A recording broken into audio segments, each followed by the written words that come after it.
Защо повечето хора купуват грешният имот в България? Около 90% от купувачите правят едни и същи грешки. И ето, кои са те. Първо, купуват представа, а не реален имот. Красивите визуализации и реклами могат и изглеждат перфектно, но винаги проверявай завършени проекти на инвеститора, за да може да знаеш какво реално ще получиш. Второ, пренебрегват разходите. Такси за поддръжка, управление и допълнителни разходи могат сериозно да намалят реалната ти доходност. Винаги гледай нетната или с други думи чистата, а не брутната печалба. Трето, избират гледката пред функционалността. Хубавата гледка е предимство, но доброто разпределение и функционалността запазват стойността на имота. И четвърто, не мислят за бъдещия купувач. Имотът, който е добър за теб, не винаги е добра инвестиция. А живеем във времена, в които е много жизнено важно да бъдем гъвкави. А гъвкавостта се изразява в това, купувайки имот, да можем бързо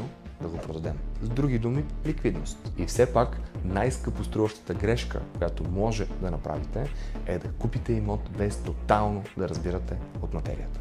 Ако искаш да правиш най-добрите си сделки, последвай ме.